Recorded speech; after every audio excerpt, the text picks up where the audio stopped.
All right. So today we have the living legend Bob Brown in the driver's seat of our Coal Miners Driving Teslas series. Great to have you along, Bob. Great to be here. Thanks, Daniel. And yeah, it's a really special day for me as well, because I know the last time you drove a Tesla, you're actually on your way to my hometown, which is Claremont in central Queensland. It was a very brief drive or two on that few thousand kilometres from here from Hobart to Claremont.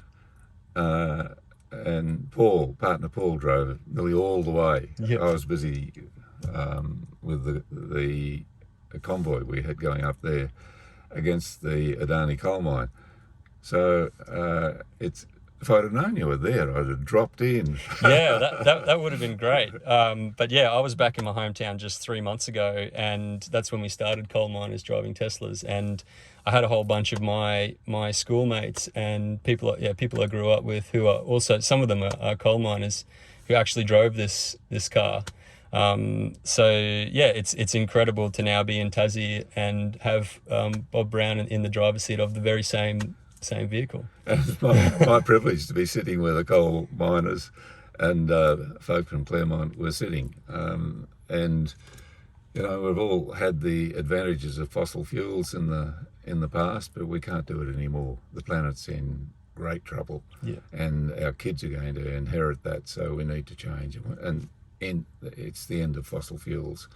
We're in that rapid transition, and Tesla's part of it. So it's a great thing you're doing, Daniel, and it's great to be here. And it's terrific that the coal miners got a thrill out of being in a Tesla. Yeah, absolutely. That, and I mean, I'm sure you've seen some of the episodes, but they were absolutely loving it. I have, yes. And that's the whole thing with this project. It's really about getting people excited about the transition to clean technology.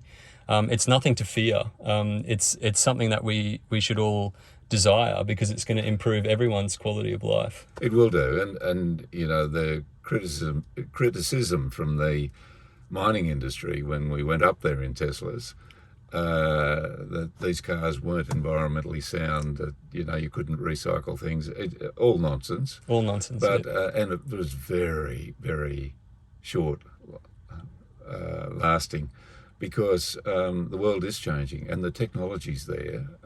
We human beings have got the wit and wisdom Yeah. to make a deal with living with the planet instead of off it.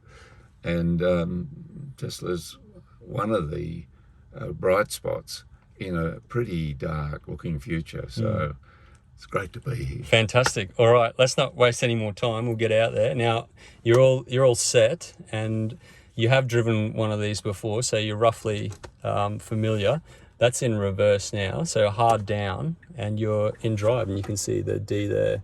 Oh, yeah. Okay, All right. off we go. And where are we, Bob? We're on... We're on the western side of Mount Wellington on Huon Road, coming down the hill now and heading into the Huon Valley, which is the other side of the Derwent Valley. Mount Wellington is the dividing line between the two. Yeah, nice. Yeah, I've actually got a friend that lives just down the road, and I stayed with him for a couple of weeks when I came to Tassie. And so I've done a couple of hikes up Kunyanyi, is that it? Kunyanyi, yes. I still can't pronounce that correctly. Kunyanyi. You're putting two Y's into it, and there's only one. One more time? Kunyanyi. That's it. Kunyanyi. You've got it. Yeah, so I've been on a few hikes up and down the mountain, and it's just incredible to have this on your doorstep. It's fantastic, and the people of Hobart love Kunyanyi, and we've been just talking about the snow. Not as much this year as in the last 40 years. The first year I came past Kunyanyi, it was covered in snow on Boxing Day. That was back in 1972, going walking in the southwest. Well, you wouldn't see that these days. And why is that? Because we burn fossil fuels. And how do we get away from burning fossil fuels? Well, amongst other things, we drive electric vehicles in the future, and of course, we get all our electricity from the sun, and from the sun now, not from the sun millions of years ago when those forests were alive which have since been put underground and converted into coal. We Yeah. need to leave that there. The ancient sun energy can stay in the ground. We just want the modern present sun energy. That's it. Yeah.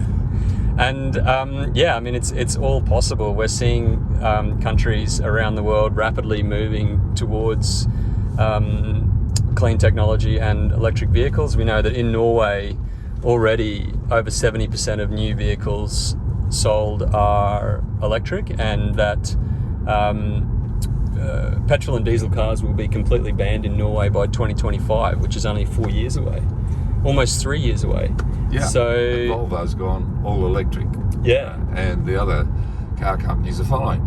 It's a pity we're looking at that rather than having it here in Australia. And when I was in the Senate, I tried the best I could to help startups putting electric motors into new vehicles here in Australia, but no government assistance. And of course the government's still missing in action. We're at the back of the class in Australia when it comes to standards for fuel emissions and for that rapid conversion to electric vehicles. Who was it? The Prime Minister or somebody else said there for weekend. it's going to ruin your weekend. Could ruin your weekend. And, but we get the politicians we vote for. And at the last elections, listen to this, 90% of Australians voted for more coal mines and for logging of forests, the things that produce greenhouse gases. So until we, the people, think about this more seriously and put in people who are going to change the world, we won't get the world changed for the better. Yeah, that's right. I think a lot of people probably didn't realise that they were voting for that either, because You're kinder than me, yeah. Daniel, because I think everybody in Australia knows about climate change. They know it's caused by burning fossil fuels, but it doesn't register as important to them so far. Yeah. Well, I See that one just going past, belching smoke. yeah. Isn't it going to be great when that's a thing of the past? Because out of that is not just climate change, but cancer. And the old diesel vehicles, for example, are responsible for 300 or 400 deaths a year in Sydney and in Melbourne through people getting cancer because those little particulates are going through the air and into their lungs. We haven't factored that into the added cost to the community of fossil fuel burning. Absolutely, and this is such an important point. We have all lived in or grown up in cities that are jam-packed full of petrol and diesel cars, and we have all been breathing in diesel particulate and carbon monoxide our entire lives. There's not a human alive on the planet today who's lived in a city who hasn't been breathing in this crap every single day of their lives. So it's affected all of us. And a little tip there for everybody: if you see a vehicle belching blue smoke in front of you, turn off your vent immediately. Absolutely. To stop that coming through the vent and into your lungs, or worse still, your children's lungs. It's an easy thing to do. It's an easy habit to get into, and it's a good health tip. Absolutely. And speaking of vents, Tesla has a small particulate filter in it, so you actually don't get any of that stuff in the cabin. Anyway, yeah, which is great. And you're right. When you're sitting in traffic in any other car or any normal car and you've got your aircon on, you're just sucking the exhaust fumes from the car in front of you straight into the cabin. And like you said, this stuff, diesel particulate, it causes leukemia, it causes asthma, it causes cognitive impairment. There was a study done in the US where they looked at 20,000 school kids who take those big yellow diesel buses to school, and kids who take those buses to school have on average 6-point lower IQ than kids who don't. So what is this doing to our society? And I had a friend who was a paediatrician, and she worked at Jumla in western Nepal, which had no roads to it at all and no childhood leukemias. Then they put a road in and they started to see childhood leukemia. It was as blatant as that. Wow, there you go. I mean, so yeah, it is horrible stuff, but here's the opportunity. Once we get to 100% electric vehicles in our cities, once we get rid of all the polluting diesel and petrol cars, we're going to have pretty much pure clean air in our cities. And it's going to be the first time that humans have lived in cities with pure clean air, probably since the first industrial revolution when they started burning coal. That's provided we get rid of the fossil fuels that are involved in manufacturing and home heating as well, eh? Yeah, we'll throw those in as well. But I think even just the diesel and petrol exhaust, getting rid of that out of our cities is going to have a profound impact on human health around the world. Via U-turn.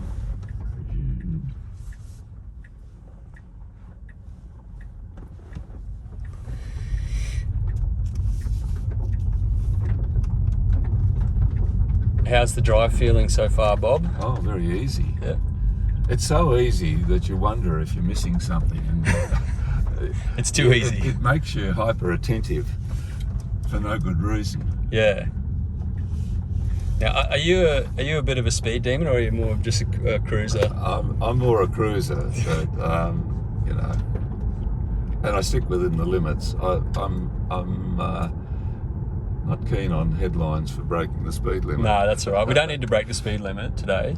But if you're keen, when you get used to it, down here, if we can find a spot, if you're up for it, we can do a little short shot acceleration. I'll wait till we get to the 100. All right. Then up on the flat. Yeah. There you go, though. Yeah, and I think that's one of the great things about electric vehicles is that they're a lot of fun and they're compelling and they're exciting, and it gives people something exciting to move towards, or to desire. I think so. Mind you, with all vehicles, I get into trouble with partner Paul. That's why he drove all the way to Claremont, because he said that he watches the road and glances at the scenery, and I do the opposite. All right. Yeah. Well, who knows? Like the way autonomous driving is going, in a few years we may not need steering wheels, and we may be able to look at the surroundings the whole way. What about that, Daniel? What's your readout on the safety of autonomous vehicles? Well, it's a fascinating topic, and there are incredible things happening in the area of autonomous driving, especially with Tesla. Tesla's leading the charge on autonomous driving. For the last few months around the world, they've been testing their full self-driving beta package. So they've selected a few thousand Tesla owners to test the full self-driving package, and they're actually doing point-to-point fully autonomous driving in cities. So that is left and right turns at traffic lights. Oh, there you go. You found the accelerator. I did. They're going through roundabouts. They're going through roadworks. They're going through really tight streets where they have to yield to other cars, and it's all being done autonomously. And that's through artificial intelligence and machine learning from millions. There's well over 1 million Teslas out there now, and each Tesla has 8 cameras, and it's just sucking in data, sending it back to Tesla, back to their, and they've built this like supercomputer, which they're using to train their software to become better and better and better at identifying everything on the road. I've got a question, Daniel. Yep. What happens if there's a sun flare? A sun flare? Yeah, a big one. I haven't looked into that. What are your concerns there? Massive irradiation, ionising irradiation coming from the sun, which knocks out electrical systems. Well, I'm not too sure, but we could tweet Elon Musk and ask him if he's got a redundancy. It happened to Quebec in, I think, 1988, and it happened in London way back, really, at the start of electrical knowledge, a couple of centuries ago. But occasionally there's a flare on the sun which sends out such a pulse that'll knock out electrical systems on the planet. Oh, really? I mean, this is everybody using cyberspace needs to be aware of it. It's one of those reasons, again, why I think we need a global unity through, I think it should be through democracy, to deal with some of the joint threats that the planet faces, life on the planet, not least human beings, rather than fighting with each other, finding excuses to fight with each other, which of course threatens that very life on the planet. So we got a few big natural phenomena which every now and then visit this planet, which could be disastrous, and we need to be looking at those, particularly as we move to this computer-run world, which depends upon electricity. Yeah, absolutely. I know that with autonomous driving, it's not using GPS. It's actually using vision. So the car is driving through vision, as humans drive with vision, and so do Teslas. So they don't use radars, or they do use GPS for the map system. But what's holding, when we go into autonomous soon, what'll be holding us in the lane is actually the cameras identifying lines and learning like a human learns. So they even use a neural net machine learning, which uses basically the same technique as a human brain to learn. One thing it might help with, I was recently down in Cygnet and a car came over the hill. I pulled up to the side of the road to make a phone call, and a car came over the hill on the wrong side of the road doing 100 kilometres an hour. And by the time I wound down my window to halt them, they'd gone past, and at the next corner they shot across onto the right into the correct left-hand lane, and a car came around the corner in the opposite direction. And it was obviously European or Asian drivers who were still driving on the right-hand side of the road. Yeah. One thing autonomous driving will do is eliminate that hazard. Absolutely. Yeah, absolutely. And I took Andrew Wilkie for a drive last week, and we spoke about this as well. The autonomous driving, there is the autonomous feature, but there's also the collision avoidance feature as well. So even though if you're in control of the car, if a car was to swerve into us, this car would see it and react and respond to take action to try to avoid the collision. And the software is so good now that you're 10 times less likely to get into an accident with the current software. Now, at the rate at which it's developing, so you can get new software updates every couple of months, within a year or two, you might be 100 times less likely, and then 1,000 times less likely. So what's that going to do for our road toll? It's going to dramatically reduce our road toll and make our roads much, much safer. It might make the seat you're sitting in safer too, Daniel, because the human tendency, if there's a crash coming, is to pull yourself out of the way and bring the passenger seat into the way. That's why it's sometimes known as the death seat. Oh wow, I didn't know that. Oh, there you go. Yeah, so are you interested in trying autopilot yet, or you want to get onto a bit straighter road? We're about to. Okay. So what'll happen when you want to go in, it'll be a double tap down on the right hand paddle, and then you'll see two blue lines coming up here. Whenever the blue lines are on, you're in autopilot. To take it out, you can knock up the same right paddle, or you can put your foot on the brake, or you can just turn the steering wheel slightly and it'll pull it out of auto. Right. So when you feel comfortable, straight after this intersection. Yeah. It's good to start on a bit of straight road. Tap this down twice. Yep. There, now you're in. Now just be gentle with the wheel. So it's now driving itself, and you'll feel it will move the steering wheel by itself. And if you want to, you can practice taking it out. If you want to give it a slight touch, you can pull it out and just to get a feel for it. Yeah, no, I'm happy. Yep. And how does it know when we move from this 100 kph zone to the upcoming 80 kph zone? So it'll actually read the signs with the. There you go. Now you're out. Yeah. So now you're in manual. Yeah. So it actually reads the. It'll take this. So you're in manual again. You're driving. Right. There you go. Now you're in. Now, it'll take this corner totally fine. You know Youngler in central Queensland? Yes. You know the range? Yes. I've driven up there in autopilot. Oh, have you? Yeah, so this is a piece of cake. It seems strange when you see it driving towards the wrong side of the road. Yeah. You want to correct that before it does, though. I think I gave Andrew Wilkie a bit of a scare last week when I was, because I'm very comfortable with it. Yeah. And so there was an oncoming truck and I was taking a corner and... There you go, 80k and it slowed down. Yep.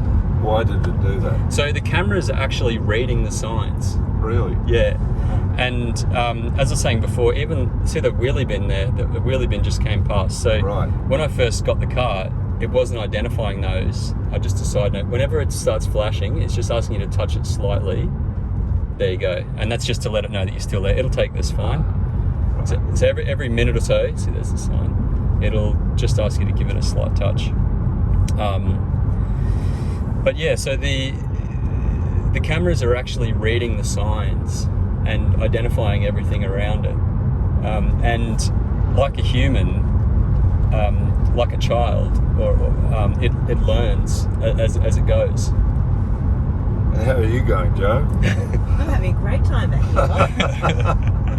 Are you relaxed? It's definitely something to get used to, watching the automatic driving happen. Just a little touch. That touch. You just turn it slightly. A little movement. This is fine. It'll take this corner totally fine. How are you feeling, Bob? Good. You comfortable with it? Yeah. So yeah, I drove 90% of the way from Melbourne to Clermont in autonomous mode. Did you? Yeah. And no close shaves. No, solid as. And you'll even see here, it's right in the middle of the lane. So it's a better driver than I am, to be honest. It is, but do you notice it takes slightly longer to work out the centre of the lane than my brain does? It can do, yeah. But it does hold the lane very well, yeah. So it's just a slight turn. There we go. All right, so we're coming up to Huonville now, Yes. is it? Here we are. So which way? How are we going for time? It's 11 o'clock. Yeah, we're about 20 minutes in. So if you like, we could turn around and head back in. I think we'll need to do that, yes. There's a roundabout in town. I'll go around that and come back. Okay. Yeah, so I wanted to chat to you about a few other things today. I wanted to ask what got you into activism to begin with, and yeah, how did you get into activism? So you might just need to take over now. Right. Yeah. Well, it's a very good question. I grew up in the bush in New South Wales, and those you didn't know it, my mother was an environmentalist, and she just loved the bush too. She'd grown up in the bush herself, and I found getting out into the bush, I was a bit of a solitary character, and I found getting out into the bush was fantastic. And I had an inquiring mind and watched nature. I could see other people destroying it, wanting to shoot it or dig it up or knock it down, and even tried that myself, but it was very unsatisfactory to my young brain. So I was always an environmentalist, and after I came to Tasmania to look for the Tasmanian tiger back in 1972, Oh, really? I was a young doctor, and I wanted to see Lake Pedder before it went under. All I did was fly over that. I got involved with the environmentalists here in Tasmania and the people who had fought to save Lake Pedder, and a couple of years later got asked to float down the Franklin River, and that was life-changing. I went with Paul Smith, and we had nearly 2 weeks on the river, seeing no one else, just these canyons and waterfalls and platypuses Wow. and sea eagles. And round the bend at the end of that, helicopters, explosions going on in the gorge walls, and barges and so on, where they were trying to find an anchor point for a dam, which would have been the start of destroying it all. So I got involved, and 7 years later, and I mean by we, it ended up millions of people saved the Franklin River, and I've been an environmentalist ever since. But you know, Daniel, the fact is that it came out of my doctor's training as well, that preventative medicine is the cheapest and the most successful form of medicine, and having nature is incredibly important to preventing illness. So, and it's also a curative, of course. Mm-hmm. I found that in medicine, half my people coming into the general practice where I worked were there because of anxiety. They had stomach ulcers or skin rashes or blood pressure or couldn't sleep at night. And the biggest and most enduring means we have for offsetting anxiety is nature. We all relax when we see nature. We like to watch David Attenborough. We like to go for a walk in the park with the kids. We always want to have a picnic by the river, not under a 50-story tower block. And even speaking with loggers in Tasmania, they don't go to have picnics with their family in plantations.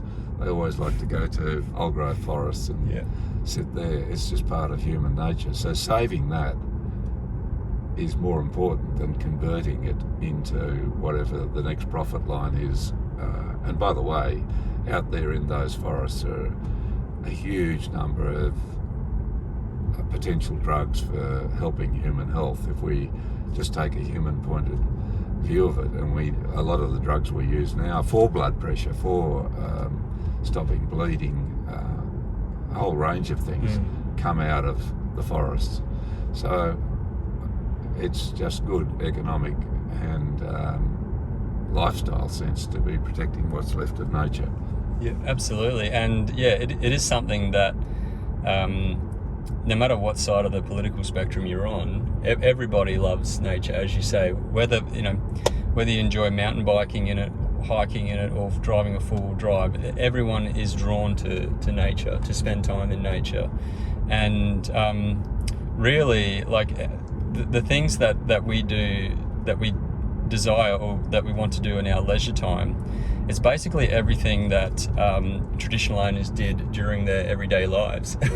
That's right. Each day they were doing the things that we want to do on weekends in this beautiful nature that we have here in Australia. And of course the traditional owners include all our ancestors who lived in wilderness, with wilderness, and saw themselves as part of it.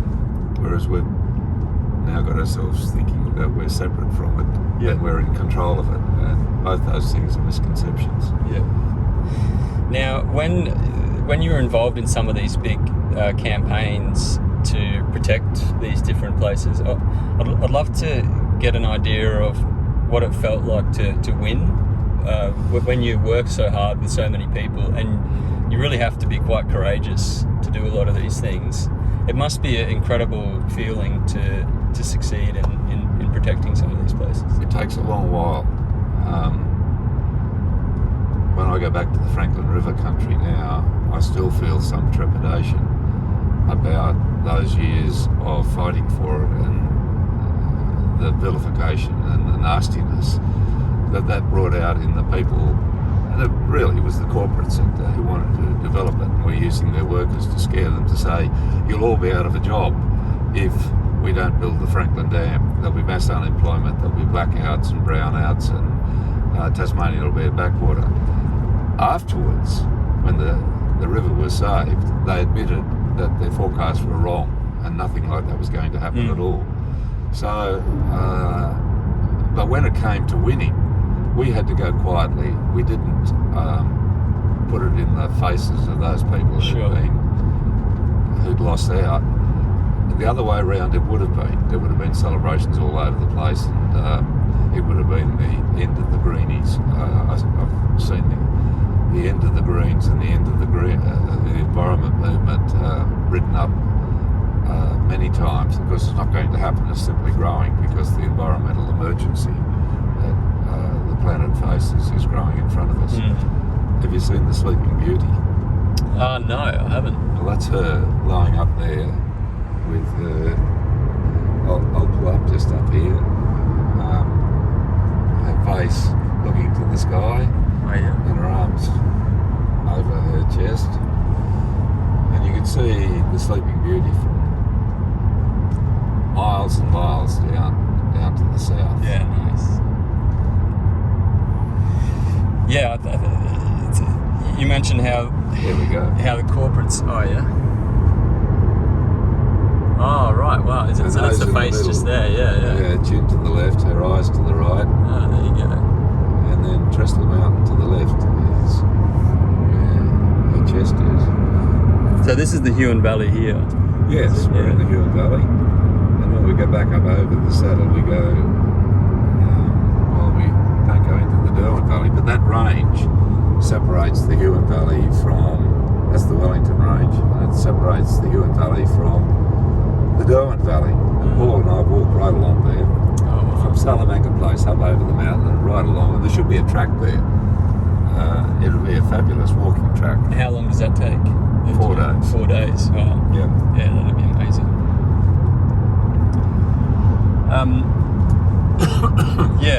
Just getting back to what you're saying about how the large corporations essentially try to scare workers just for the politics of it. We've seen that happen again and again, especially in the fossil fuel industry as well, and where particular political parties try to say that acting on climate will cost jobs. Now, something I've been saying a lot over the last about 6 months is that the coal industry gets subsidised by about $10 billion last year, and that's regular, around $10 billion, right? And there's about 40,000 coal workers in Australia.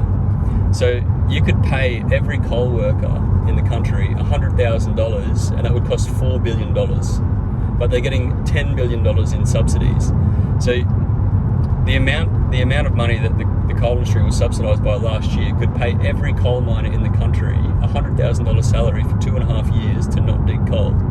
So it's never been about jobs, has it? No, in fact, there's an obligation on corporations to maximise the profit for their shareholders, and that means minimising the number of jobs.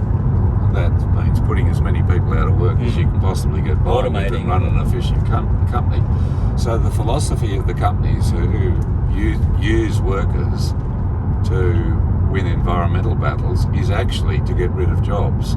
We've seen that in the logging industry here, where big machines have been brought in to mechanise the whole process of logging trees and taking them to market. And there's less than 1% of workers in Tasmania are now in the logging industry, but most people think it's 15 or 20%, but it isn't. And it's the same with mining. It's become highly automated, and jobs out the window and machines taking their place. And it's the corporate boards that are driving that because they're obligated to maximise profits at workers' expense. Yeah, and it's a line. It's the lines that have been run for decades, many decades, and always, in fact. And you know, in amongst the corporations are some who are very ethical and who are wanting to do the right thing by their workers. We saw that as far back as the 19th century in Britain, where some big corporations set up housing estates with gardens for their workers and so on. But they're the exception, they're not the rule. Yeah, absolutely. Another thing I wanted to chat to you about was, do you see the climate movement or the environmental movement in a growth stage at the moment? Do you think, as you said before, as the climate crisis worsens, is the climate movement growing in response? Yes, it is, and the mass turnouts of young people at school strikes, for example, have underscored that. But more importantly, the recognition by the public that something is very wrong and it's climate driven. It's the global climate emergency that's causing that is becoming unavoidable now. And so we see the devastating bushfires, the more powerful cyclones, the great floods, just as predicted. the loss of snow, the ice melting, sea levels are rising. You can hardly go anywhere in southern Australia, and I suspect the rest of Australia as well, where to a beach without, if you have a look, you'll see the sand dunes and even the cliff faces eroding as sea levels rise, because there's a massive smashing factor on our shores when the next storm comes along from that weight of water. It's there in front of us, and it's costing people, and they're finding it hard to insure their houses. They're finding that they're not sure. Most Australians live in coastal areas. They're not sure whether they're going to, if they're down close to the coast, some of the most expensive places are going to be first to go. And then you see the predictions of 1 to 3, sometimes even 10 metres of sea level rising. When I first said in the Senate that there would be 1 metre sea level rise this century, the Senate broke out laughing. Oh, really? And a very kindly Dr. Woods, the Liberal senator from Western Australia, Sydney rather, came over and said, "Bob, sorry, we were laughing because you meant 10 centimetres, but you said a metre." And I said, "No, I'm not. You can laugh, but I'm being very conservative in saying it's 1 metre." Yeah. Well, it's already up 20 centimetres, and the rate of rise is accelerating. And we can't stop that now. It's too late to stop it rising more than a metre this century. What we can do is stop, potentially, who knows, some scientists say it's too late, Greenland melting and raising the sea levels around the world by 6 metres, and therefore inundating, for example, Salamanca Place has gone in Hobart, and many of the downtown precincts in all our capital cities except Canberra will go with it, and it's going to leave us poor because we don't have the money to deal with that. We haven't even thought about dealing with that, and the expenses and disruption that's going to cause to good people all over this country. But my goodness, cities of 50 millions elsewhere in the world by mid-century are going to find themselves being inundated because we burn coal, and because we burn gas, and because we burn forests, and oil, of course. So the faster we change it, the less the disruption will be. But I'm afraid it's too late now, due to a string of recent Prime Ministers. Julia Gillard there accepted, because we worked out with her and implemented some of the strongest and best environmental legislation to deal with climate change, the best there's ever been in Australia. And the people voted Labor out and voted Tony Abbott in, and he abolished it then and there. So it really is up to the people to think about this every day, but not least when they're walking up the school path to cast their vote at the next ballot. Either you vote for your grandchildren or you vote against them. It's as simple as that. Yeah, that's right. And if you look at a graph of like Australia's carbon emissions over the last couple of decades, you can actually see it's going up, and then during the Gillard years with the carbon tax, it actually drops. It starts to drop. As did the price of electricity. Funnily enough. And then when it was repealed, it just starts going back up again. So we know that we can dramatically reduce our emissions if we've got the right policies. And yeah, technology is accelerating. The technology is accelerating rapidly, and I think we can, even though we're facing a really tough few decades, and we are going to lose a lot, but if we fight for it, we can mitigate a lot of damage in the future if we act now. And you know, a lot of the certain politicians have tried to frame action on climate as something that's going to take decades. Well, that's just not true either. If we really get stuck in, we can transition to renewables within a couple of years. We know that humans are capable of doing massive transitions. We know that in the Second World War, countries rapidly transformed their industries to point them at the existential threat that was facing them. Within 1 or 2 years, we transformed industries. Well, within 3 months, we had 15% of GDP allocated to the war effort in Australia. There you go. And it would require, and would have required, less than 5% for us to change to a carbon-free Is that country. right? Yes. A third of what That is the correct. first 3 months of the war effort. 10 years ago, when this was first really coming to prominence in the political arena. Wow, there you go. Yeah, so it's all possible, and this was pre-computer age. So and the like the Apollo project, what humans were able to achieve then. But we don't need to build weapons, and we don't need to send people off to war. Our war is getting to net zero as fast as we possibly can, and that means rapidly building clean technology, renewables, and electric vehicles, and protecting our last remaining wild forests. Absolutely, and that's where Australia, which is one of the wealthiest countries, with Switzerland, the wealthiest country per capita on Earth, could have a global lead. We should be the new Norway of the South and set the global lead in bringing the world together to fight against disastrous climate change and to protect our environment. We can do that. It's just that we haven't yet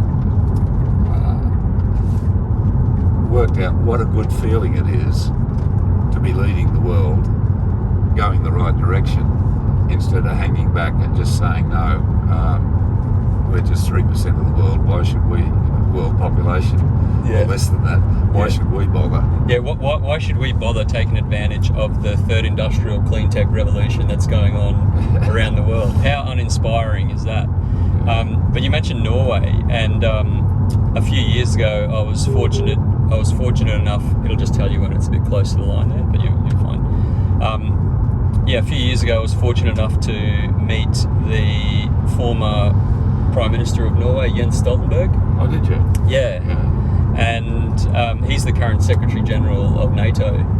And I was lucky enough to spend a weekend in Brussels and had dinner with him, and we spoke about the... Did you, Daniel? Yeah. Did you? Yeah. Actually, I went for a bike ride with him. Did you? As well, yeah. That's another story. But there's that smoke bellowing out of the... And it's nice to be here behind Tesla's filter. Yeah. Well, this is the top-notch filter, so none of that exhaust is coming into this cabin. That's fabulous. Yeah, so it's good to know. And all the other cars driving here behind us are going to have that going through their filter. Yeah, I just want to capture that. Let's get a bit close. Isn't it time that was out the window? Absolutely. Our kids don't deserve to breathe this stuff in. But yeah, getting back to Norway, so Stoltenberg was finance minister of Norway in the 90s when Norway decided to start taxing oil companies at 78% of their profits. And they've been doing that ever since. So over 30 years, they've been taxing oil at 78%, and they've built the world's largest sovereign wealth fund, which is now worth $1.7 trillion. And with that fund, they've been able to do some pretty incredible things. So that they've had a 25% subsidy on electric vehicles since 2001, which has enabled them to dramatically scale up ramp up their EV uptake. Now they've still got the oil industry there, and that's a valid criticism. They need to scale that back. But if we look at their EV policy, it's really the world class, and it just goes to show that it can be done. And the citizens of Norway, the citizens of Oslo, are already reaping the benefits of that policy. In Oslo, the air is already 30% cleaner than it was just 10 years ago. So that would have a massive impact on the health of Norwegian citizens. Well, I moved for a Norwegian-style wealth fund when I was leader of the Greens in the Senate in 2008. That's much more than a decade ago now. But both the big parties, the Coalition and Labor, voted it down. It's hard to believe that they did that, knowing that 80% of the mining industry's profits in this country, particularly the coal industry, go out of the country. 80%, is it? Yes, Wow. it's 70 to 70, 80%, depending which part of the mining industry. And so why not tax it? Yeah. But as you remember, Twiggy and Gina and co spent $28 million on an advertising campaign to block Kevin Rudd having a wealth tax, which would have kicked that along. And that would have generated. I've heard that would have generated over $30 billion or $40 billion by now. So pretty good return on investment for the for Gina and Twiggy. It was a very, very minimal wealth tax, and it only kicked in when the companies were making super duper profits, not ordinary profits. It didn't cover those, but the people of Australia again back governments in not taking that on. And of course here the media was the message, and the Murdoch media was really very, very strident in stopping that. What's that dip? That's okay, that's just this one here. Oh, is it? Yeah, that's fine. It's got the shutters. Yeah, it'll come back on soon.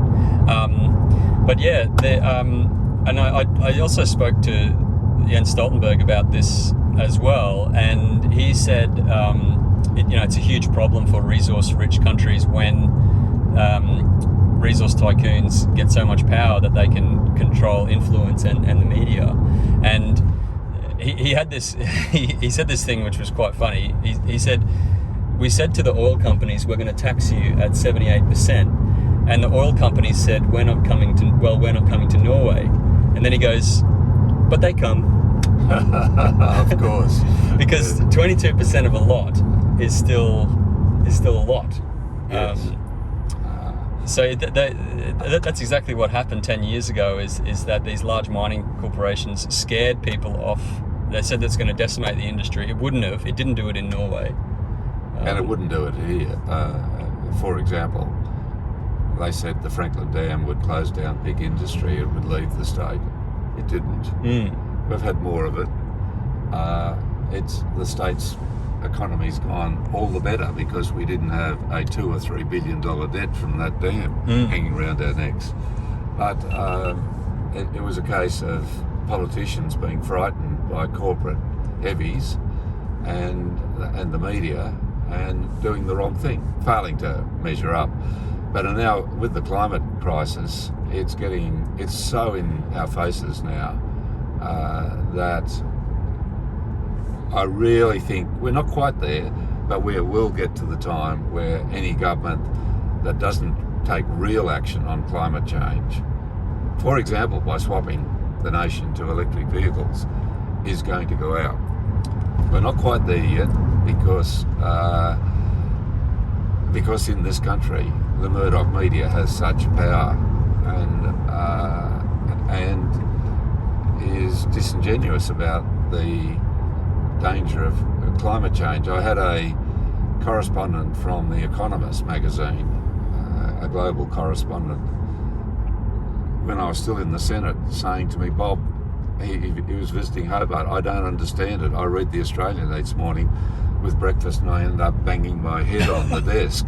I've never seen anything like it. Yeah. Well, they say the media, Marshall McLuhan said the media is the message, and if Rupert Murdoch will have a lot to answer his maker about when the time comes. Absolutely, and we can see the difference that the Murdoch press has on different countries. Murdoch has huge control over Australia, the US and the UK media. It doesn't have its tentacles into New Zealand society, and New Zealand's doing incredible things to should be alright on this one. Just try again. Slow this down. No. Oh, that's actually your regen braking. So if you take your foot off again, when it goes green, that's putting energy back into the battery. So it's using momentum and recapturing that. I pressed this twice to put it into auto. You can try that again now. If you just come into the middle of the lane a little bit more, it should be alright. Try it. One more. Or maybe it's not going to work. It might be, for some reason it's not working now, but it's alright. it's exciting to think about what Australia could look like without Murdoch Press. What would Australia look like without News Corp? Well, we'll see that shortly, because Rupert, like me, is not going to live forever. Mother Nature's in control. It'll be much better, because the news media has become the views media and has shaped the views of the nation. And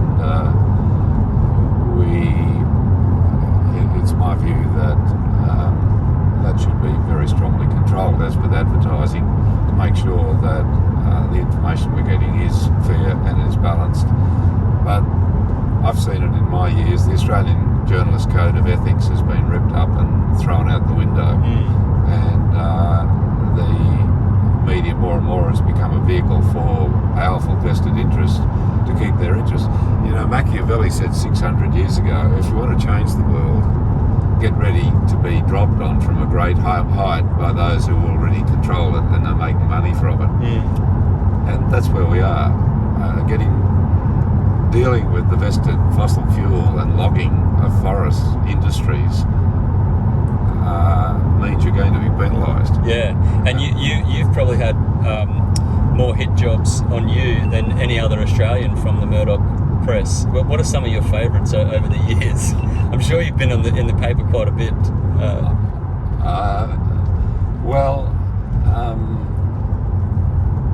Have you picked up the paper? You would have picked up the paper a few times in your career and just read something and gone, wow, that's unbelievable. Yes. I'm just trying to remember being inveigled to ring up by a Melbourne Greens group who were running for an election and were doing calls to the electorate, and the cameras were there, and I said, no, I don't want to do a call to an unsuspecting person at the other end. Anyway, I did, and the camera's all beaming.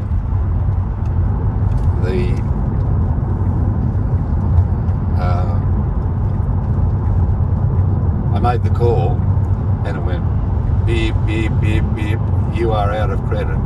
You are out of credit. Just at that moment, for some reason or other, the phone system for the Greens went into out of credit. That's all right. Oh, just tap that one down. There you go. Now you're in tribe. Sorry. Thank you. I was inveigled by the Greens into doing a phone call to a constituent in the run to an election, and all the cameras were there, and when I made the call, it dropped out, and on came a voice recording saying you are out of credit. So the next day, in its condemnation of people we don't agree with column in the Australian, was a headline, Brown out of cred. Wow. That was a bit funny. They never miss a chance, eh? No. Watch this. Thank you, friend. Have you ever been interviewed while driving before? It must be a little bit full on. Yes, I'm always a bit careful about it. Yeah, a similar kind of thing happened to me last year. Actually, I've been quite active on Twitter over the last 18 months, and I remember last year Kevin Rudd was leading a campaign against Murdoch that with the petition, which was a record-breaking e-petition to set up an inquiry into the Murdoch Press.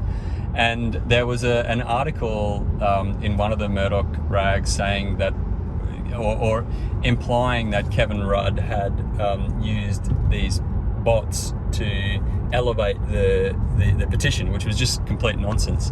And so it was on Twitter. It was trending on Twitter that day, and I was tweeting about it.